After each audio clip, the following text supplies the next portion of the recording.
అందరికీ నమస్కారం అండి. ముందుగా అందరికీ అక్షయ తృతీయ శుభాకాంక్షలు. ఈ అక్షయ తృతీయ నాడే దశావతారాలలో ఒకరైనటువంటి పరశురాముని యొక్క జననం కూడా అక్షయ తృతీయ నాడు జరిగింది. మరి ఈరోజు తప్పకుండా వినవలసినటువంటి కథలలో పరశురాముని యొక్క జననం కూడా. పూర్వం కన్యాకుబ్జ అనే నగరాన్ని గాది అనేటటువంటి రాజు పరిపాలిస్తూ ఉండేవాడు. ఆ గాది అనే రాజుకు ఒకే ఒక్క కూతురు సత్యవతి. ఆమె చాలా అందమైనటువంటి అమ్మాయి. తనను పెళ్లి చేసుకోవాలని చాలామంది రాజకుమారులు కూడా ఆశపడుతూ ఉండేవారు. కానీ భృగు మహర్షి కుమారుడైనటువంటి రుచీకుడు ఆ యొక్క సత్యవతిని పెళ్లాడాలని ఆశపడతాడు. సత్యవతి తండ్రి అయినటువంటి గాది దగ్గరకు వెళ్ళి, నీ కూతుర్ను నాకిచ్చి వివాహం చేయమని అడుగుతాడు.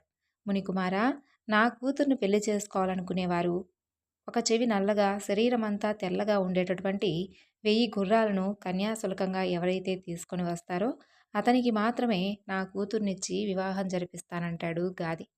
అలా గాది మాటలు విన్నటువంటి రుచీకుడు గంగా తీరంలో వరుణదేవుడి గురించి ఘోరమైనటువంటి తపస్సు చేస్తాడు. అప్పుడు వరుణదేవుడు రుచీకుడి తపస్సుకు మెచ్చి ప్రత్యక్షమై ఏం వరం కావాలో కోరుకో అని అడుగుతాడు. దానికి రుచీకుడు ఒక చెవి నల్లగా మిగతా శరీరం అంతా తెల్లగా ఉండేటటువంటి 1000 గుర్రాలు కావాలి, అనుగ్రహించు దేవా అని అడుగుతాడు.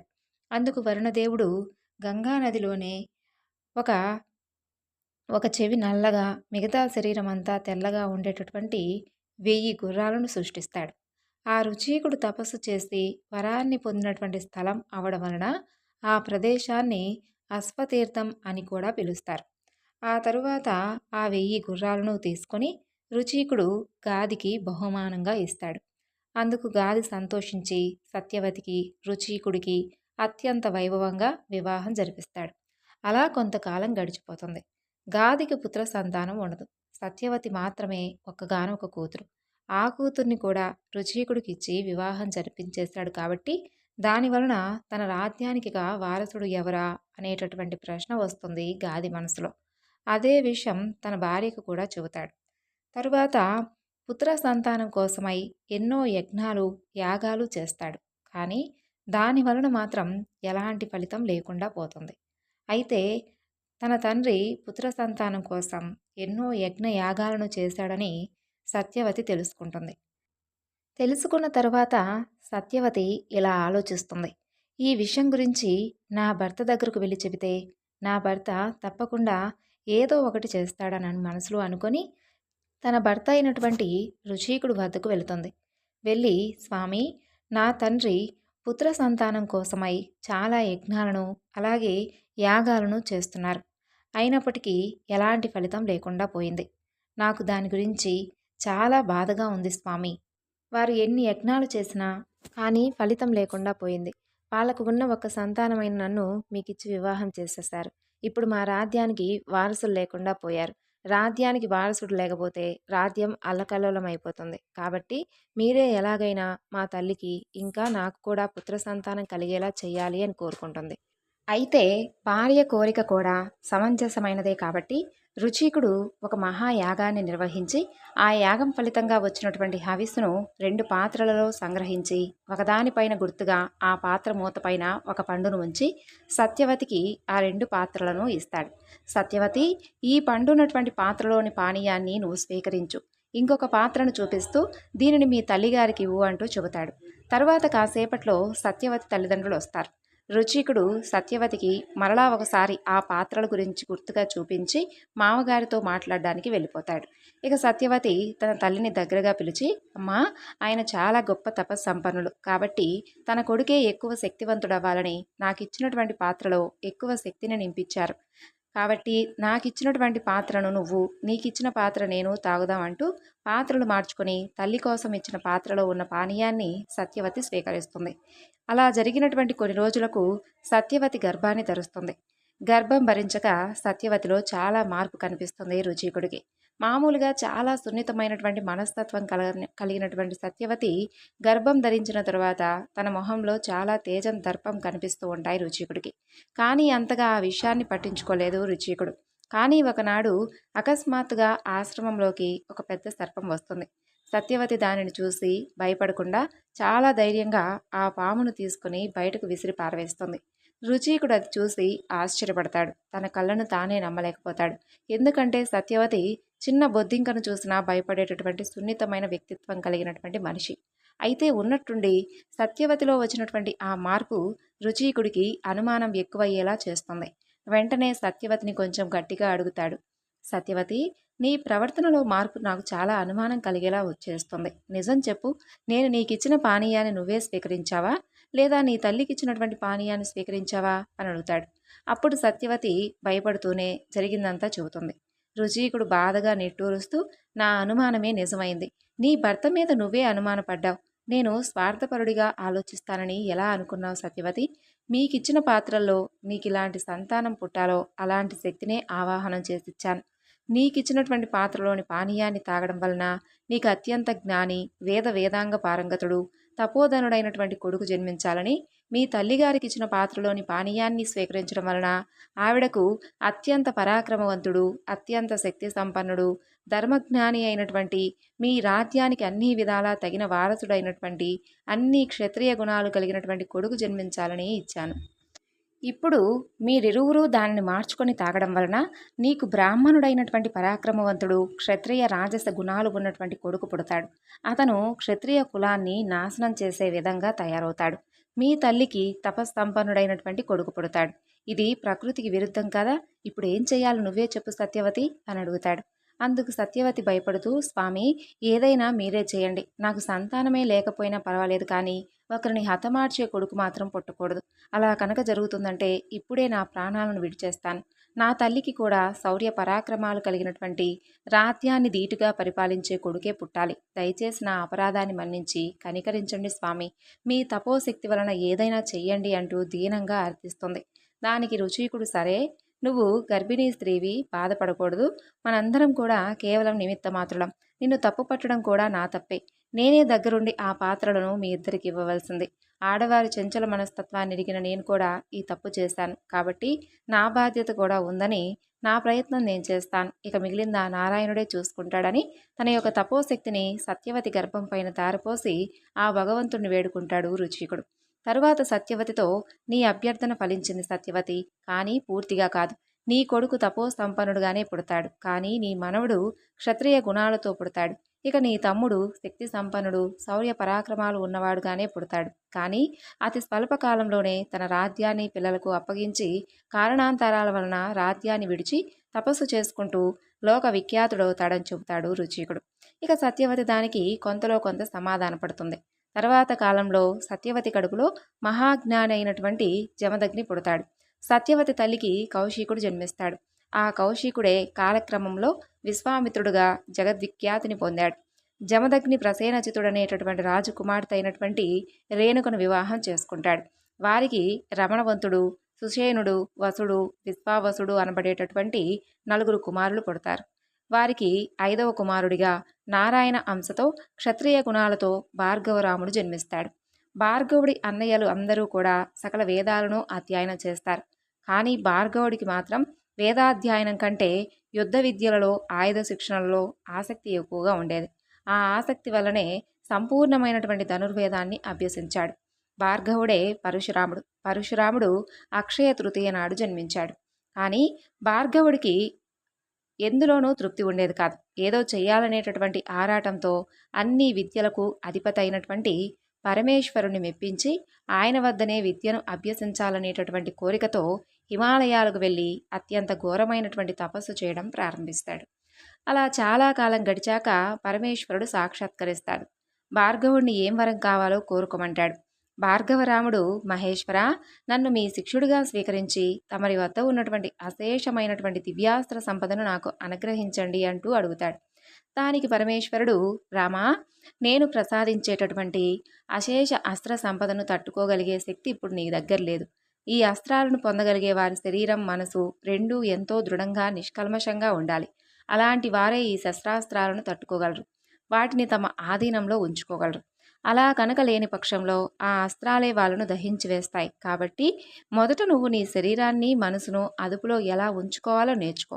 తరువాత ఈ అస్త్రాలు నీకు తప్పకుండా లభిస్తాయి అంటాడు. దానికి భార్గవరాముడు, హే శంకర, దివ్యాస్త్ర సంపదను పొందడానికి నేనెప్పుడు అర్హుడనైతే మీరు భావిస్తారో అప్పుడే నాకు ఆ దివ్యమైన అస్త్రాల సంపదను అనుగ్రహించండి. అంతవరకు మీ దగ్గరే ఉంటూ మీకు శిష్యుడిగా మీకు సేవ చేసే భాగ్యాన్ని మాత్రం నాకు ప్రసాదించండి అని అడుగుతాడు. దానికి బోలా శంకరుడు తదాస్తు అని అంటాడు. అప్పటి నుండి భార్గవరాముడు పరమేశ్వరుణ్ణి అత్యంత నిష్టగా భక్తి శ్రద్ధలతో సేవిస్తూ తన ఇంద్రియాలను నిగ్రహించుకోవడం కూడా నేర్చుకుంటాడు. అలా కొంతకాలం గడుస్తుంది. ఒకనాడు ఆ ఉమామహేశ్వరుడు పార్వతీతో, దేవి చూశావా, భార్గవరాముడు నా భక్తుడు, నాకు అత్యంత ప్రియుడైన శిక్షుడు, నన్ను అమితమైన భక్తి శ్రద్ధలతో పూజిస్తున్నాడు, చాలా నిష్టగా సేవిస్తున్నాడు కదూ అని చెబుతాడు. అదే సమయంలో ఇంద్రాది దేవతలు అక్కడికి వచ్చి పరమేశ్వరునికి నమస్కరిస్తారు. వారు పరమేశ్వరుడితో, మహాదేవా, రోజురోజుకి రాక్షసుల ఆగడాలు మితిమీరిపోతున్నాయి, వాళ్ళు చేసే అక్రమాలకు అడ్డు అదుపు లేకుండా పోతుంది, మీరే ఎలాగైనా వారి బారి నుండి మమ్మల్ని రక్షించాలంటూ వేడుకుంటారు.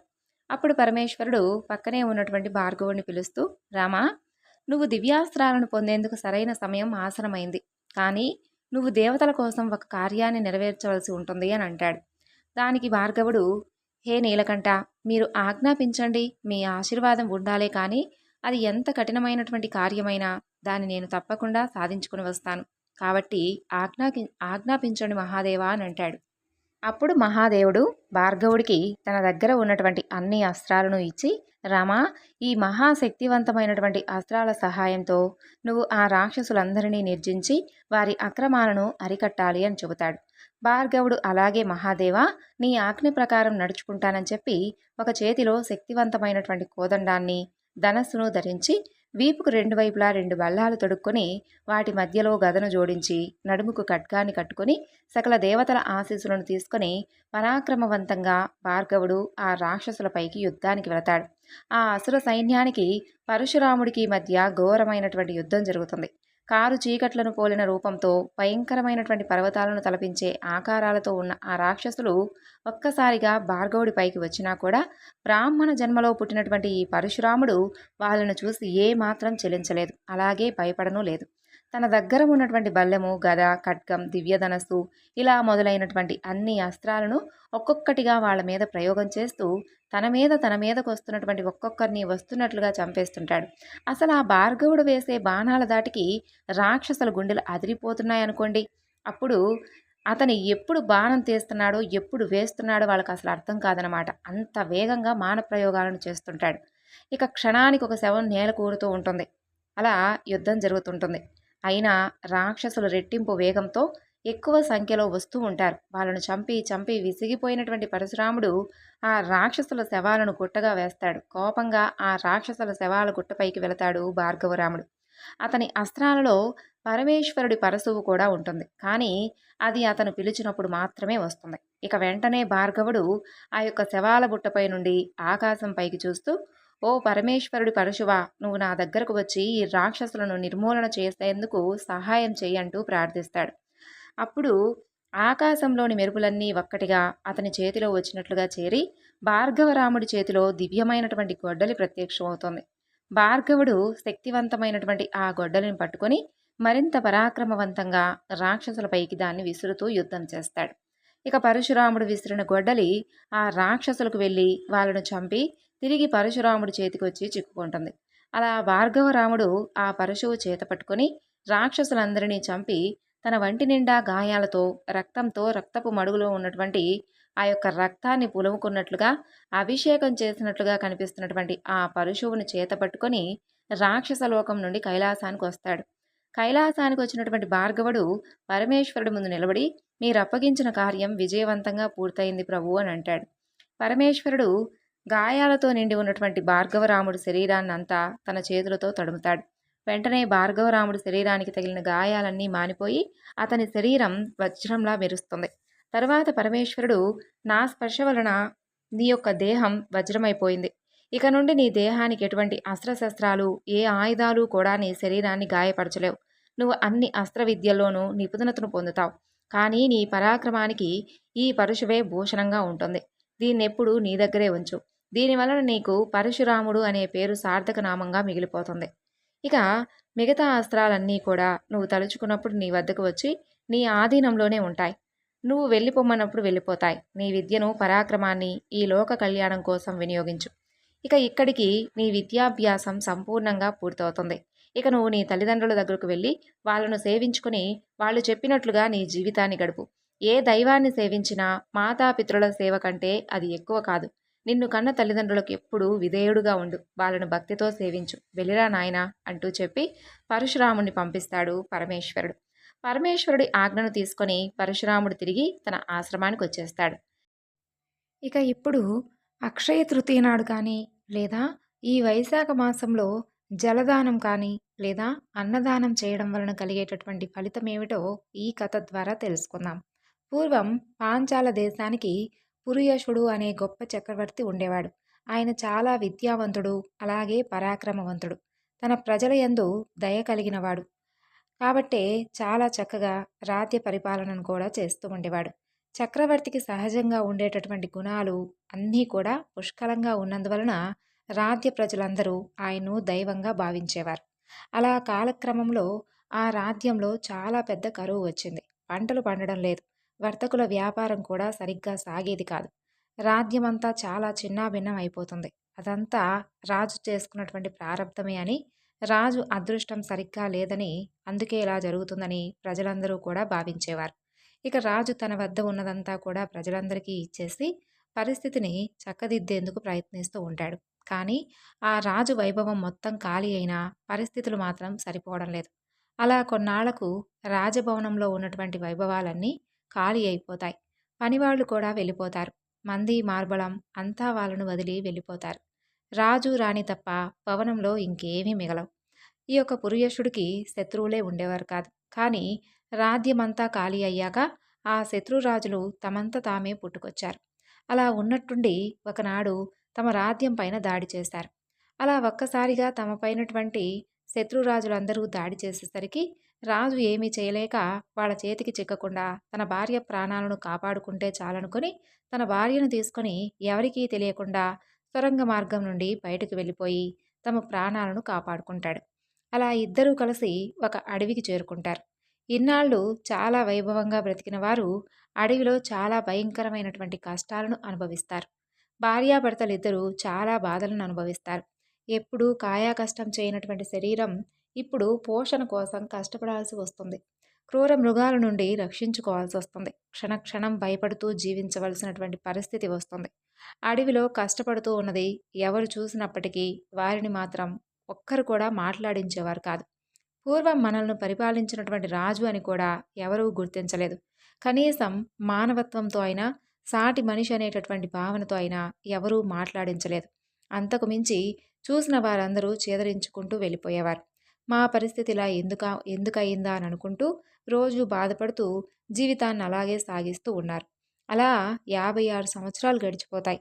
వాళ్ళిద్దరూ తమకు ప్రతిరోజు కూడా భగవంతుని ప్రార్థిస్తూ ఉండేవారు. వారికి తెలిసినంత వరకు మేమింతవరకు ఎవ్వరినీ బాధ పెట్టలేదు, చేతనైనటువంటి సహాయం చేశాము. కానీ ఒకరితో కూడా పరుషంగా మేమైతే మాట్లాడింది లేదు. మాకెందుకు ఈ గతి పట్టించావు స్వామి? మమ్మల్ని చూసేవారు ఒక్కరు కూడా లేరు. నాకు సహాయం చేయడం అటుంచి కనీసం పలకరించే దాతుడు కూడా లేడు. మనుషుల పలకరింపు కోసం మేమెంతగా మొహం వాచిపోయామో మాకే తెలుసు.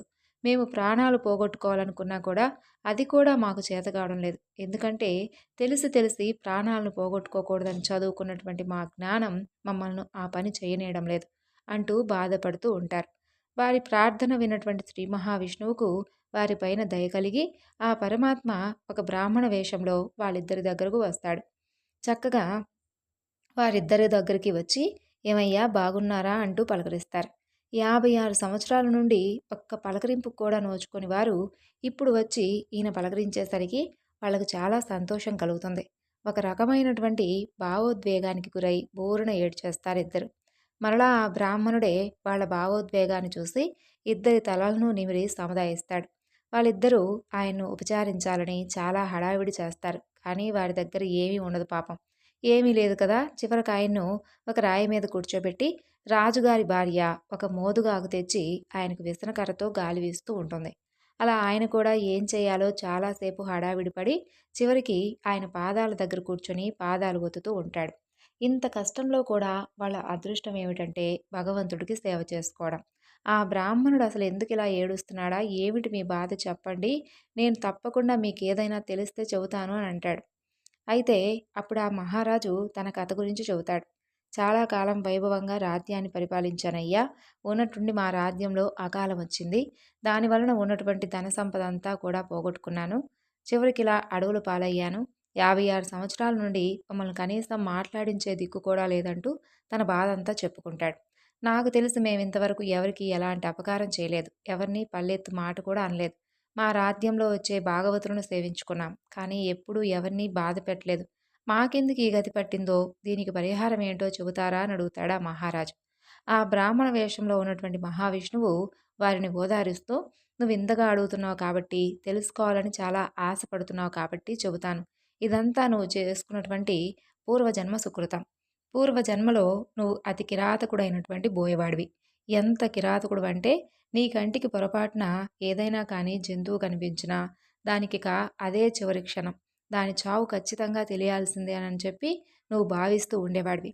అలా పొరపాటున అదేమైనా నీ నుంచి పారిపోవాలని చూస్తే దాన్ని వెంటాడి మరీ కోపంతో ఇంకా చిత్రహింసలు పెట్టి మరీ చంపేవాడివి.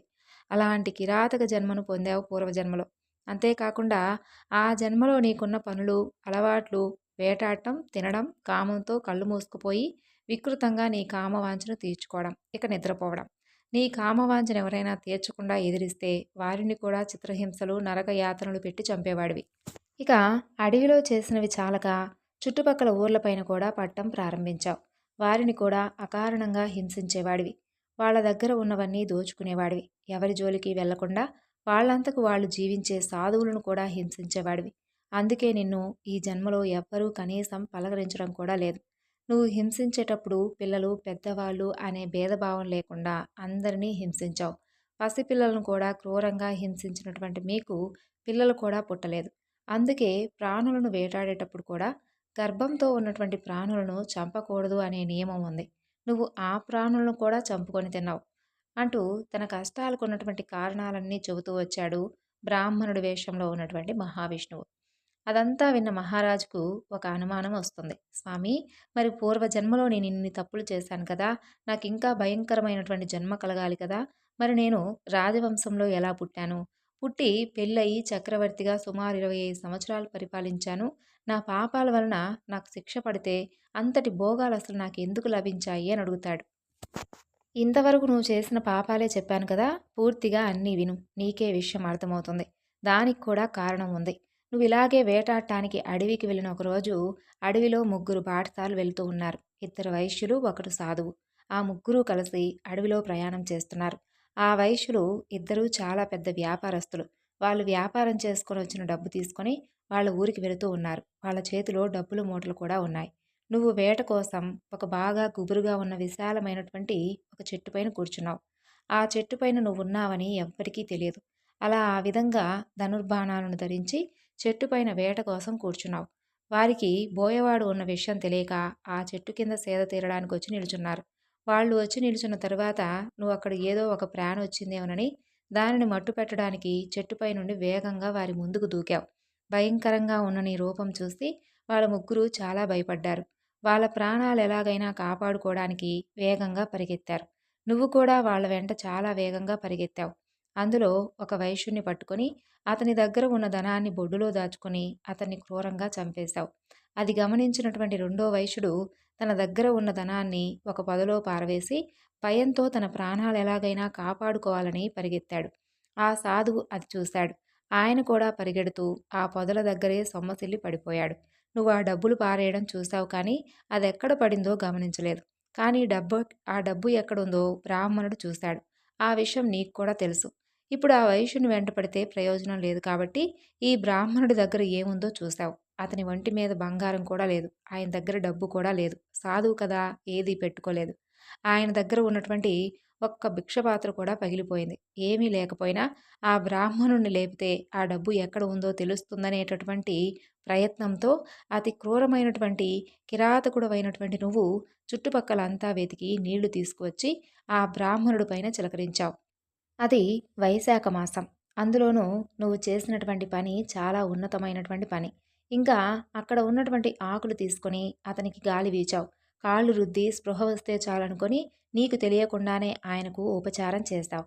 నీకు తెలియకుండానే ఆయనకు సేవ చేశావు. నీ సేవ వలన ఆయనకు మెలకువ వచ్చింది కానీ ఎందుకు మెలకువ వచ్చిందా అన్నట్లుగా నీ రూపం ఆయన్ను భయపెడుతూ ఉంటుంది. కిరాతకుడివి కదా, నీకు సంతోషం వచ్చినా కోపం వచ్చినా ఒకేలా అట్టహాసంగా నవ్వుతావు. నీ నవ్వు చూసి ఆయన ఇంకా భయపడిపోయి వణుకుతున్నాడు.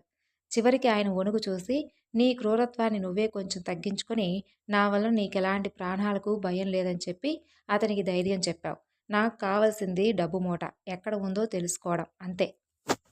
మీ ప్రాణాలు తీసుకొని నేనేం చేసుకుంటాను, అది ఎక్కడుందో చెబితే మిమ్మల్ని ఏమీ చేయనని అంటాడు. ఆ బ్రాహ్మణుడు భయంగానే ఆ పొదల వైపు చూపించి అక్కడే ఉంది డబ్బు మూట అని చెప్పాడు. బోయేవాడు అదే నువ్వే వెళ్ళి తెచ్చుకున్నావు. నీకు అదేం మంచి బుద్ధొచ్చిందో కానీ నువ్వు ఆ సాధువును చంపలేదు. తర్వాత ఆయనతో మిమ్మల్ని నేను ఏమీ చేయను, నాకు ఆ వైశ్యుడిని చంపినటువంటి తరువాత హాహాకారం విన్నాను. అది విని రక్షక భటులు నన్ను పట్టుకోవడానికి ఇటువైపు వస్తున్నారు. ఆ అలజడి కూడా నాకు తెలుస్తుంది. మీరు కూడా వెళ్ళిపోండి. ఇటువైపు వెళ్ళకండి. ఇటువైపు ఒక క్రూర జంతువులు ఉన్నాయి. ఇంకొక వైపు చూపించి అటు వెళ్ళకండి, దారి తప్పిపోతారు. ఇంకొక దిక్కు చూపించి ఇటు వెళితే 100 అడుగుల తర్వాత మంచినీటి చెరువు దొరుకుతుంది. అక్కడ మంచినీరు తాగండి. మంచినీటి చెరువుకు పడమరకు ఇంకొక 100 మైళ్ళు దూరం వెళితే మంచి పళ్ళ వృక్షాలు దొరుకుతాయి. తిని ఆకలి తీర్చుకోండి. తర్వాత తూర్పుకు 100 అడుగులు వేయండి. అక్కడ మీకు జనం నివసించేటటువంటి ఊళ్ళు కనిపిస్తాయి. అక్కడ నుండి వాళ్ళను కలిసి మీరు వెళ్ళవలసినటువంటి చోటుకు సులభంగా వెళ్ళిపోవచ్చు అని చెప్పి పంపించాం. నీకు తెలియకుండానే ఆ యొక్క అశక్తుడైనటువంటి వ్యక్తికి సేవలు చేసి నీళ్లు చల్లి కాళ్ళు ఒత్తి గాలి వీచి తనకు ధైర్యం చెప్పి తనకు నీళ్లు ఎక్కడ దొరుకుతాయో ఎక్కడ దొరుకుతుందో ఎలా సేద తీరాలో గమ్యాన్ని ఏ విధంగా చేరాలో దారి చూపించావు. ఆ పుణ్యం వలన నువ్వు పాంచాల దేశానికి రాజుగా జన్మించావు. చక్రవర్తిగా భోగాలు అనుభవించావు. ఆ సాధువుకు అత్యవసర పరిస్థితుల్లో సహాయం చేశావు కాబట్టి ఈ జన్మలో కూడా మంచి నడవడికతో జన్మించావు. లేదంటే అంతటి క్రూరమైనటువంటి పనులు చేసిన నీకు ఇంకా క్రూరమైనటువంటి జన్మ, అతి క్రూరమైనటువంటి బుద్ధులు వచ్చి ఉండేవేమో. కానీ నువ్వు చేసినటువంటి ఆ ఒక్క మంచి పని వలన నీకు మంచి నడవడిక, ఇన్నాళ్ల భోగమైనటువంటి జీవితం లభించింది. కానీ నువ్వు చేసినటువంటి ఆకృత్యాలు కూడా తక్కువ కాదు. అందుకే నీకు ఒక్కసారిగా అన్ని కష్టాలు ఎదురయ్యాయి. ఇదంతా విన్నటువంటి ఆ యొక్క దంపతులు ఆ వృద్ధ బ్రాహ్మణుడి రూపంలో ఉన్నటువంటి మహావిష్ణువు పాదాలపైన పడి బోరున ఏడ్చేస్తారు. ఆయన వాళ్ళను పైకి లేపి ఏడవకండి, మీరు ఏడవాలని కాదు అని అంటారు. ఇంకా మరొక విషయం, మీరు అనుకోవచ్చు ఆయన తప్పులు చేస్తే నేనెందుకు ఈ కష్టాలు అనుభవిస్తున్నానంటూ ఆ యొక్క రాజుగారి భార్య అయినటువంటి రాణికి చెబుతాడు. మీ ఇద్దరూ వేరువేరు కాదు, ఇద్దరూ ఒక్కరే. పూర్వజన్మలో చేసిన అన్ని ఆకృత్యాలకు ఒక్క జన్మలో అనుభవించడానికి సమయం సరిపోదని ఒక్కడినే ఇద్దరుగా చేసి బ్రహ్మదేవుడు సృష్టించాడు. అందుకే మీరు భార్యాభర్తలుగా మారి ఇద్దరూ కలిసి మొదట భోగాలను తర్వాత కష్టాలను అనుభవిస్తున్నారు. ఆ రాజదంపతులు ఆయనతో, స్వామి మీరు చెప్పింది మాకు అర్థమైంది. ఇక ప్రారంధం మాకు తెలియదు కాబట్టి అనుభవించాం. ఇక ముందేం చేస్తే మేము పూర్వ వైభవాన్ని ఇంకా ప్రజలకు ఉపయోగపడే విధంగా మా బ్రతుకులను సాగించగలమో ఆ యొక్క పరిహారాన్ని కూడా మీరే చెప్పండి అంటూ ఆయన కాళ్ళ మీద పడి వేడుకుంటారు. మీరు చేయవలసినవి 3 పనులు. 1 స్నానం, అది కూడా మీకు పెద్దవాళ్ళు ఏ విధంగా అయితే నియమం తప్పకుండా చేయాలని చెప్పారో అలా చెయ్యాలి. సూర్యోదయానికి ముందే లేచి స్నానం ఆచరించాలి. రెండవది నియమం తప్పకుండా పూజలు. మీకు ఏ దేవుడి యందు శ్రద్ధాభక్తి ఉంటుందో ఆ దేవుణ్ణే శ్రద్ధగా భక్తిగా పూజించాలి. అది కూడా మీ వంశ ఆచారాల ప్రకారం ఏ పద్ధతుల్లో చేస్తారో ఆ పద్ధతిలో చేయాలి. తరువాత దానం. ఇప్పుడు నువ్వున్న పరిస్థితికి నీ వలన ఏమవుతుందో ఆ దానం చెయ్యాలి. అంటే ఇప్పుడు నువ్వు అడవిలో ఉన్నావు కాబట్టి వచ్చే బాటసారులకు అనువుగా వారికి ఆసనాలు అంటే రాళ్లతోనో ఎంతోమంది బరువులు మోసుకుంటూ వస్తారు కదా, అవి వాటిపైన పెట్టి సేద తీరుకుంటారు. వాళ్ళను కూర్చొని సేద తీరే విధంగా ఏర్పాటు చేయాలి. ఇంకా పెద్ద పెద్ద ఆసనాలు పడుకునేలాగా కూడా ఎండకు ఇబ్బంది పడకుండా గొడుగులు, చిన్న చిన్న చలివేంద్రాలు ఏర్పాటు చేయి. మంచినీటిని అందించు. నువ్వు వెళ్ళి ఇవ్వలేకపోయినా అక్కడ ఏర్పాటు చేస్తే వాళ్ళు తీసుకుని తాగే విధంగా ఏర్పాటు చేయి. అడవిలో అక్కడక్కడ ఇవన్నీ ఏర్పాటు చేయి. క్రమంగా నీ పరిస్థితి వృద్ధి చెంది నువ్వు చేసే దానాలను కూడా సమయానికి అనుకూలంగా వృద్ధి చేసుకునేలా చేసుకో. ఇలా చేస్తే తప్పకుండా చాలా తొందరలోనే పూర్వ వైభవాన్ని పొందుతావని చెబుతాడు శ్రీ మహావిష్ణువు. అది విన్నటువంటి మహారాజు ఆయన భార్య సరేనని చెప్పి ఆయన కాళ్లకు నమస్కరిస్తారు. నవ్వుతూ సరే ఇక నేను వెళ్ళి వస్తానంటూ 4 అడుగులు వేసేలోప ఆయన కళ్ళ ముందే అంతర్ధానం అయిపోతాడు ఆ బ్రాహ్మణుడు. వారందరికీ అప్పుడు అర్థమైపోయిద్ది. వచ్చింది సాక్షాత్తు ఆ పరమాత్మేనని చెప్పి అర్థమవుతుంది. వారి ఆనందానికి అవధులుండవు. తరువాత ప్రతిరోజు ఆ యొక్క పరమాత్మ చెప్పిన విధంగా వాళ్ళు స్నానము, పూజ, దాన ధర్మాలు అన్నీ చేసి చాలా తక్కువ కాలంలోనే పూర్వ వైభవాన్ని పొందారు. ఈ వివరణను ఇంతటితో ముగిస్తున్నాను. మరొక చక్కని వివరణతో మరలా కలుసుకుందాం.